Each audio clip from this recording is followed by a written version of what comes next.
As-tu un projet de t'acheter une maison en 2025 au Canada avec les taux d'intérêt qui sont plus ou moins élevés et le prix des maisons qui ne cesse de croître? Acheter une maison actuellement au Canada nécessite d'avoir un plan financier solide.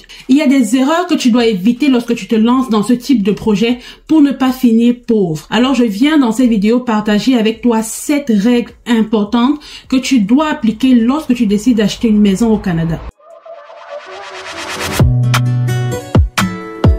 Don't play with it, don't be dishonest. Étant donné que le marché de l'immobilier est assez ouvert au Canada, certains immigrants, quand ils arrivent, se lancent directement dedans sans prendre en compte tous ces conseils que je vais partager avec vous dans cette vidéo. Parce que acheter un bien immobilier, c'est quelque chose de fabuleux, mais ça peut aussi vous pousser à devenir pauvre et à dépenser au-delà de ce qui se trouve dans votre budget. Sans plus tarder, on va passer au premier conseil. 1. Lorsque vous achetez, prenez en compte la valeur de revente de la maison que vous allez acheter. Si vous entrez dans le marché immobilier aujourd'hui, c'est sûr que les prix de maison sont à un certain niveau. Et si vous avez été préqualifié par la banque à disons 400 000, vous entrez dans le marché, vous trouvez une maison qui vous plaît et qui vaut 400 000. Mais cette maison-là a été construite en 1950 ou 1960. Prenez compte du fait que lorsque vous allez habiter dans cette maison, vous allez faire, disons, 10 ou 15 ans. Étant donné qu'elle a été construite en 60, aujourd'hui, elle a déjà plus de 50 ans. Si vous faites 10 ans dans cette maison-là, au sorti, elle sera à 60 ans, 70 ans déjà de construit. Donc, lorsque vous allez penser à revendre votre maison, à combien est-ce que vous pensez que cette maison-là va passer sur le marché? Sans tenir compte du fait que au Canada, les nouvelles constructions sortent tous les jours. Et plus il y a de nouvelles constructions, plus il y a de nouveaux plans. Les maisons qui ont été construites en 1950 avaient été bien construites selon les standards de ces années-là. Actuellement, nous sommes en 2024-2025. Les maisons de 2024-2025 vont respecter certains standards que les maisons de 1950 ne respectent pas forcément. Donc, peut-être que vous aurez une plus grande fenêtre, peut-être que vous aurez une plus grande baie vitrée, peut-être que vous aurez une plus grande chambre, peut-être que vous devez avoir une toilette dans la chambre des maîtres. Donc la maison de 1950 ne va pas forcément répondre à tous ces ajouts-là que la maison de 2024 aura. Donc si vous décidez de vendre votre maison, disons en 2030 ou 2035, tenez compte du fait qu'il y aura de nouvelles maisons sur le marché et que ces nouvelles maisons-là vont faire concurrence à votre maison qui est beaucoup trop vieille. Donc n'allez pas vous lancer dans ce genre d'achat parce que vous vous dites c'est moins cher et peut-être c'est plus grand. Disons ça. Peut-être c'est une ancienne maison, il y a une grande cour en arrière, donc vous trouvez ça très bénéfique pour vos enfants. Vous ne mettez pas en tête que lorsque vous allez vendre la maison, vous allez la vendre à combien? Est-ce que vous allez réellement faire un profit derrière? Parce que beaucoup sont lancés dans ce genre de choses et au moment de revendre, on se rend compte que oui, le terrain a pris de la valeur, mais en réalité, la maison qui est posée dessus, il n'y a pas vraiment de nouvelles personnes qui en veulent. Donc, en ce moment, vous êtes obligé de brader votre maison aux nouveaux constructeurs qui vont venir casser la maison au complet et bâtir de nouvelles maisons avec de nouveaux standards. En ce moment, est-ce que vous allez perdre votre investissement? Est-ce que vous allez vraiment gagner dans l'achat de la maison? Donc ça, c'est mon premier conseil pour vous. Lorsque vous décidez d'acheter une maison et que cette maison a un certain âge ou même si elle est neuve, pensez toujours à la valeur de revente. Si vous achetez une maison en 2024, ciblez par exemple les nouveaux quartiers. Veuillez à ce que dans ces nouveaux quartiers-là, qu'il y ait des écoles à proximité, qu'il y ait des parcs à proximité, qu'il y ait des centres récréatifs à proximité, parce que c'est toutes ces choses-là qui attirent les personnes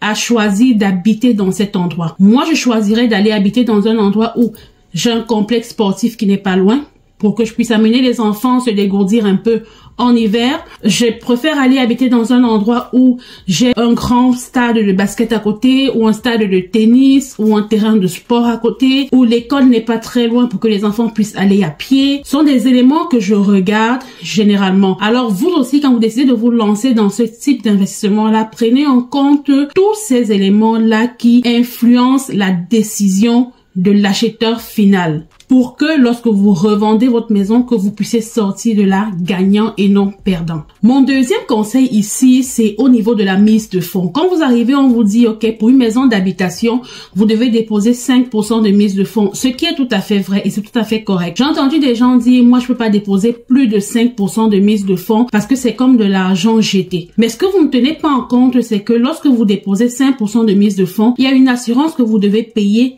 qui des fois est très élevé et peut se rapprocher du montant que vous aurez payé si vous avez déposé, disons, 10% de mise de fonds. Sans compter aussi le fait que lorsque vous déposez une mise de fonds un peu plus grande, vous êtes favorisé au niveau des taux d'intérêt. Donc, celui qui vient avec un 5% de mise de fonds aura un taux d'intérêt, mais vous qui venez avec un 10% de mise de fonds ou 20% de mise de fonds, vous pouvez être favorisé au niveau du taux d'intérêt. Et une différence de 0,5% sur le taux d'intérêt fait une grosse différence au niveau de l'hypothèque mensuelle. Donc, ne négligez pas ce 0,5 ou 1% en vous disant non, ce n'est qu'1% de différence. Ce n'est pas qu'1% de différence. À la fin du mois, le montant d'hypothèque que vous aurez à payer, si vous avez choisi de déposer un 10% de mise de fonds, ce sera quand même considérable. Donc, allez-y quand faites votre calcul avec votre banquier. Cherchez à savoir si 10% de mise de fonds serait plus avantageux pour vous chaque mois au niveau de l'hypothèque au lieu d'aller avec un 5% de mise de fonds. Voilà. Mon troisième point ici, c'est que n'achète pas une maison au montant qui a été préqualifié. Donc, si ton mari et toi, vous avez décidé d'acheter une maison et que le banquier, selon votre revenu familial, a décidé de vous préqualifier pour une maison à 450 000. Moi, je vous dirais, n'allez pas acheter une maison à 450 000 parce que quand le banquier fait votre préqualification, il ne tient pas compte de votre style de vie. Si vous êtes ce style de personne-là qui, chaque année, vous devez aller en vacances parce que vous estimez que c'est le moment de vivre votre vie, ok, vous n'allez pas la vivre quand vous aurez 50 ans à 70 ans. Faut tenir compte du fait que lorsque vous allez acheter une maison de 450 000, par exemple, qui est le plein pot de votre préqualification, votre hypothèque va s'élever à un certain montant. Et si ce montant-là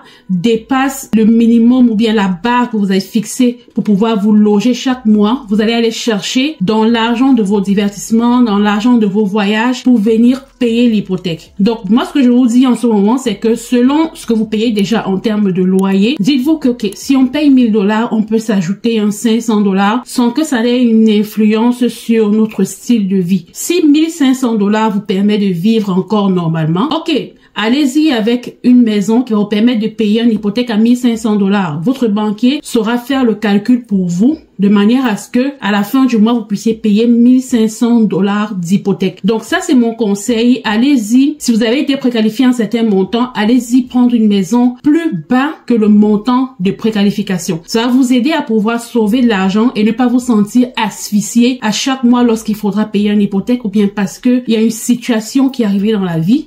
Vous n'êtes plus capable de tenir vos finances étant donné que l'hypothèque vous asphyxie déjà suffisamment. Donc voilà. Appliquez ce troisième conseil-là lorsque vous décidez de marchander, de commencer à magasiner pour les maisons. Ça va surtout beaucoup vous aider. Mon quatrième conseil, toujours dans le même sens que le troisième conseil, c'est que tu dois veiller à ce que ton hypothèque ne dépasse pas 30% de votre revenu net mensuel. Donc, si tu avais l'habitude de payer en termes de loyer un 1500 $ par mois et que ce 1500 $ là représentait 20 à 25% de votre revenu mensuel, rassure-toi que si tu dois l'ajouter, ça ne doit pas dépasser 30% de votre revenu. Ok? Parce que c'est ce qui est recommandé au niveau du logement et c'est ce qui va vous aider à garder votre qualité de vie et à ne pas trop sentir le poids du logement sur vos revenus ou dans votre finance en général. Donc, c'est ça le quatrième conseil. Veille à ce que ton logement, le revenu de ton logement ne dépasse pas 30% de votre revenu net mensuel. Mon cinquième conseil, c'est de toujours avoir un budget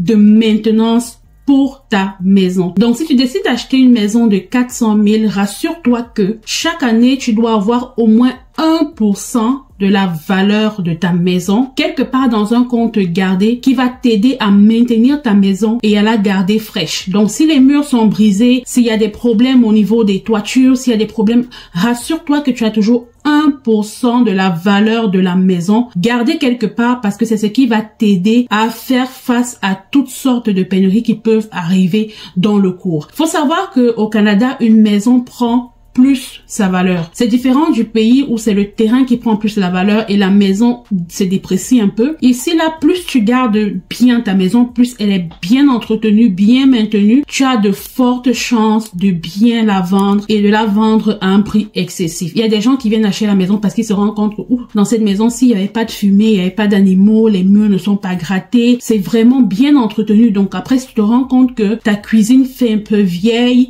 n'hésite pas à remettre la peinture fissures, si tu te rends compte que les murs sont un peu grattés, c'est fissuré par endroits, n'hésite pas à refaire tes murs, à garder la maison propre et bien entretenue parce que c'est ce qui va donner plus de valeur à ta maison. Donc, mets toujours de côté ce 1% de la valeur de ta maison pour que ça puisse t'aider à faire face aux différentes réparations et à maintenir ta maison dans un état de propreté globale. C'est pareil, si tu décides d'être bailleur et que tu loues ta maison à des locataires, tu dois veiller à ce que chaque fois tu maintiennes cette maison-là pour que ton bien ne perde pas de valeur. Et on le sait, généralement les locataires ne prennent pas autant soin de la maison comme les bailleurs. Donc, veille toujours à ce qu'il y ait un 1% quelque part pour t'aider à faire face à tous ces problèmes-là. Et le 6e point, c'est que tu dois toujours faire inspecter ton logement. Toujours. Ok? Je sais que beaucoup souvent, parce qu'ils regardent la maison, ils se disent, ok, la maison a seulement 2 ans d'âge, la maison a seulement 3 ans, donc vraiment, ça paraît propre, ça paraît bien entretenu, donc il y a rien à faire, donc je vais payer et puis je vais passer. Donc je vais pas faire un gros effort d'inspection.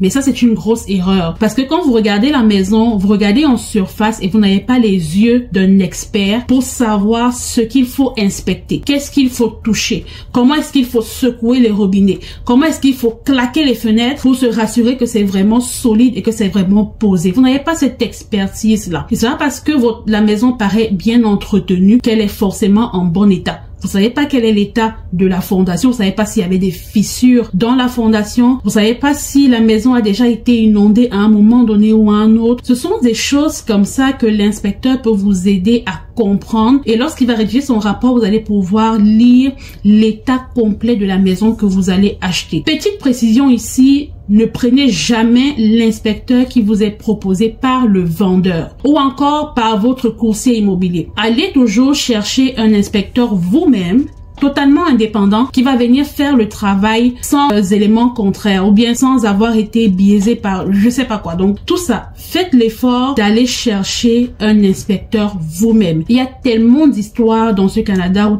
tellement de choses qui sont racontées parce que l'inspecteur est venu derrière le courtier en logement et puis il y a eu des trafics qui sont faits, le rapport a été produit, le rapport paraissait clair, il n'y avait pas de problème sur la maison. Dès que la personne achète la maison, elle se rend compte que la maison est foutue. En fait, il n'y a rien à récupérer dans cette maison-là parce qu'elle est totalement foutue. Lorsqu'elle fait appel à un autre inspecteur, l'inspecteur lui dit « Comment tu as fait pour acheter cette maison? Comment tu as fait pour ne pas l'inspecter ?» Et puis lorsque la dame dit « Non, moi j'ai fait inspecter la maison, mais par qui? Ah, je me suis fait recommander un inspecteur par le vendeur. » Non, fais pas cette erreur-là. Ne fais pas cette erreur. Va te chercher un inspecteur indépendant. Ça va te sauver la vie. Ça va te sauver l'argent. Ça va te sauver des tracasseries parce qu'à un moment donné, quand tu te rends compte que tu as fait un mauvais deal, tu vas dépenser tellement d'argent sur cette maison pour essayer de la réparer ou de la maintenir, c'est sûr que tu n'y arriveras pas. Donc, pour éviter les maux de tête, je te conseille d'appliquer ces règles-là que j'ai partagées avec toi dans cette vidéo parce que c'est ce qui va t'aider à faire de meilleurs choix financiers et à ne pas mettre la trésorerie familiale en péril. Ok? On va s'arrêter là pour cette vidéo et on va se retrouver dans la prochaine vidéo. Bye!